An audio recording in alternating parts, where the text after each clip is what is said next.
They have absolutely lost their minds. Hello, my name is Ashlee and welcome to my channel. Today, we are going to be talking about Cenk and Anna Kasparian. They are acting really crazy lately. Not that that's not normal or per the usual, but I just pre-watched this clip before recording this, and some of the things that are coming out of Anna's mouth are just insane.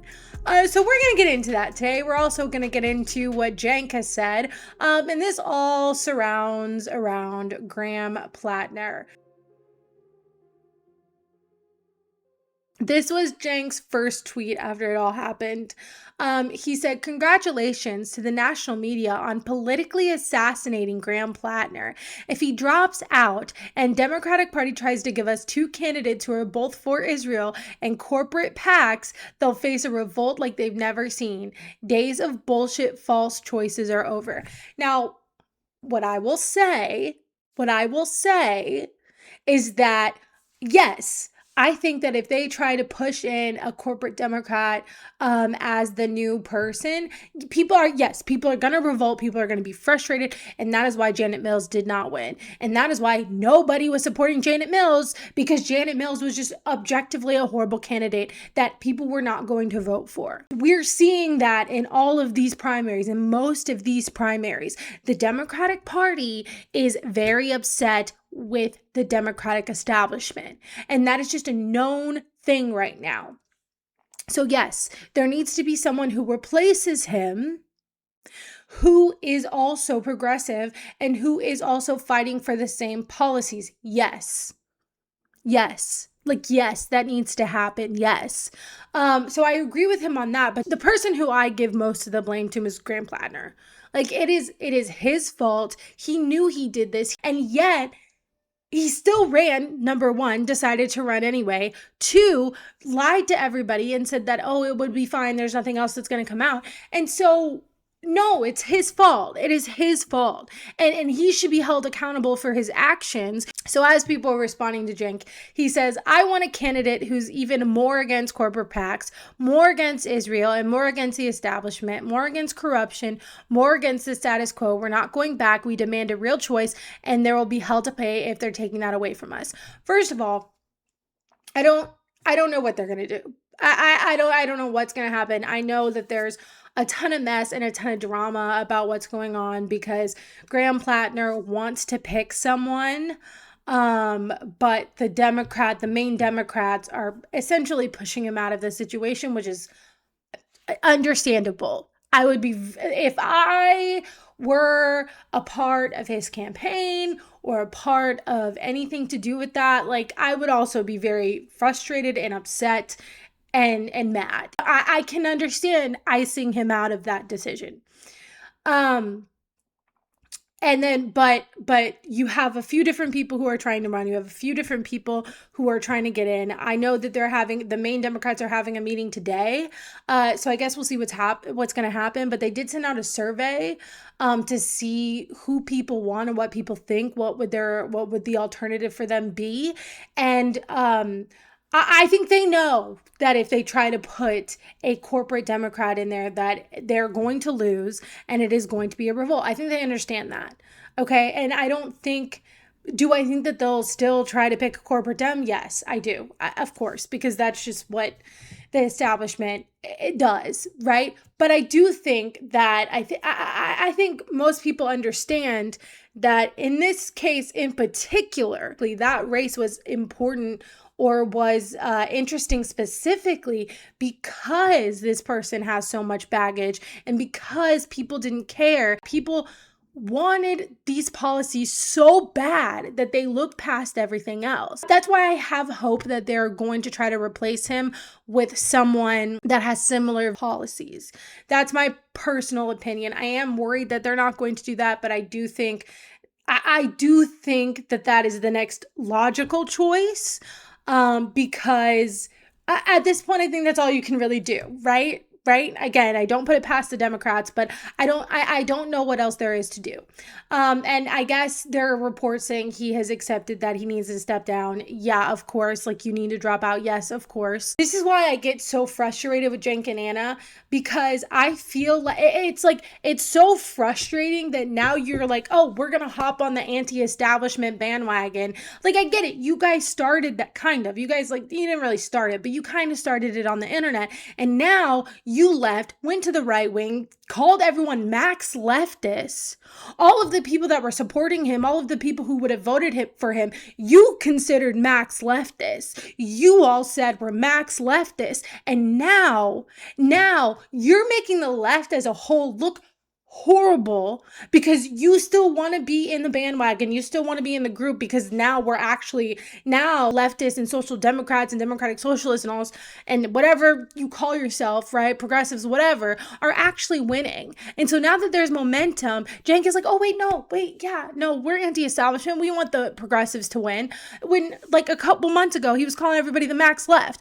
And now he's sitting here defending a rapist. And I just don't like him. Anna, we're gonna get to Anna. Anna's what Anna says is like insane, but like, you're making everyone look bad. And that's why it's so frustrating, because I just don't, again, and I know we talk about this every time we talk about Cenk and Anna, but they're very disingenuous. They're disingenuous. And I think whatever they do, it's just not sincere. Next, the character assassins will move to smearing anyone who supported Plattner. They'll try guilt by association to limit more opponents of the establishment. This is how these thugs operate and pick off outsiders one by one. Meanwhile, no one looks into the insiders.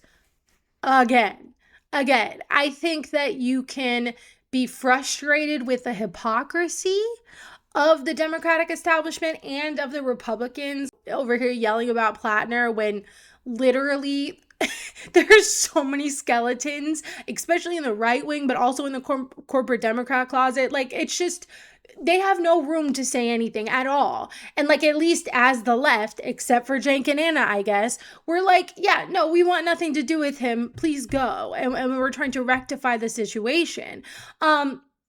You don't have to sit here and stand up for a rapist just because everybody else has stuff in their closet too, a skeleton in their closet too. Yeah, they do. And they're being hypocritical, and it sucks. But that doesn't mean you have to stand up for him. That doesn't mean you have to sit here and excuse his actions or trying to act like it's some grand conspiracy. You don't have to sit here and come up with some conspiracy and defend the guy. Like, it's disgusting, honestly. It's disgusting. And so then this is the last one. So he says, now the national media will pick their next target. They will attack that person until they're eliminated. That person will be a populist outsider who doesn't support Israel. 90% of Congress takes Israeli lobby money, and it won't be any of them. I don't know what he means by eliminate. I don't know what he's trying to insinuate there. I don't know if he's trying to insinuate like something more than just not winning an election. I don't know. But they are, and they've already started trying to do this for like a DSA, or I think they're trying to align him with other candidates, but I don't think it's going to work. And I am worried about that. I am worried about it hurting the momentum, but I don't think it's going to work. Like, I just don't think it's going to work, because it's not about Graham Plattner. And someone commented on my video the other day, and I really appreciate that. But it's so right. Like, this is not about Graham Plattner. This is about the policies. This is about actually taking care of the working people in this country, and actually making this country better for everyone in it. And it's not about one person. It's not like even Zoran, like his team. I forgot where the New York DSA, they were on the Majority Report, and they were saying like, we love Zoran, he's great, but like, this movement is more than one person. This movement is not of one person, is not in the image of one person, right? This is not like MAGA, where it's like Donald Trump and that's it, and it's his way or the highway.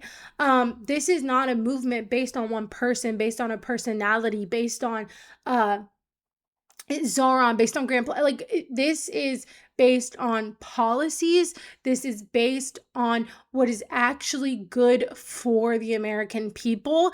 And so I hope that most Democratic voters and most people who are open to voting for socialists or for progressives can see this for what it is, and can see that, like, yeah, he was a bad person. We need someone else, but like, it's not the policies that are wrong. It was him, yeah. Anyway, I think that is a very normal response. I think that is a normal take to have.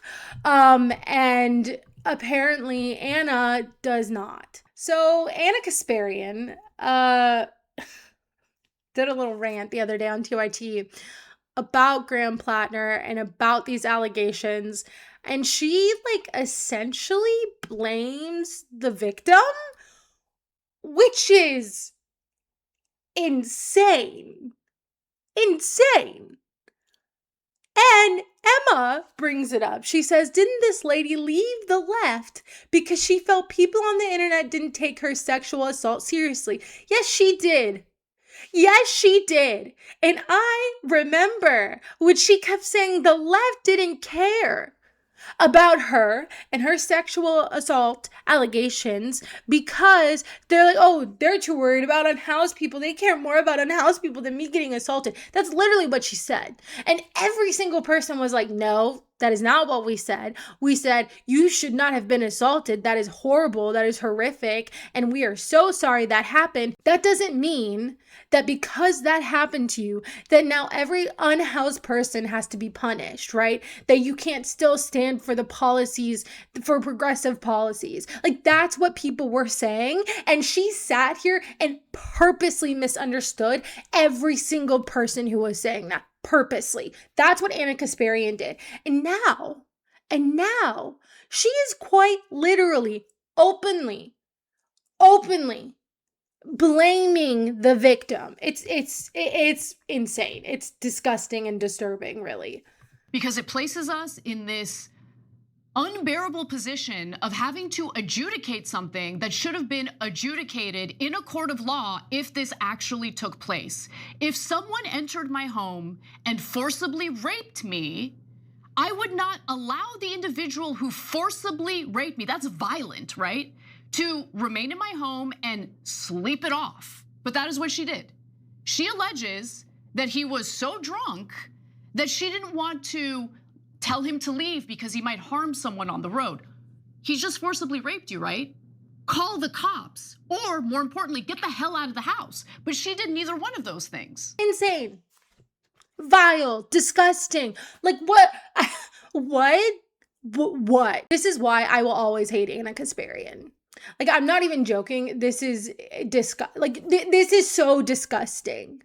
This is so disgusting. And this is also why, my favorite thing that has ever been said about Anna Kasparian, my favorite quote in the world is what Olay said about Anna Kasparian when she said, this is coddle a white lady hour. Because that's exactly what it was. Because that's exactly who Anna is. She has to sit here and be coddled when she thinks people aren't sufficiently listening to her and aren't sufficiently punishing unhoused people because of something she experienced, which was horrific, which was horrible, which she shouldn't have to experience.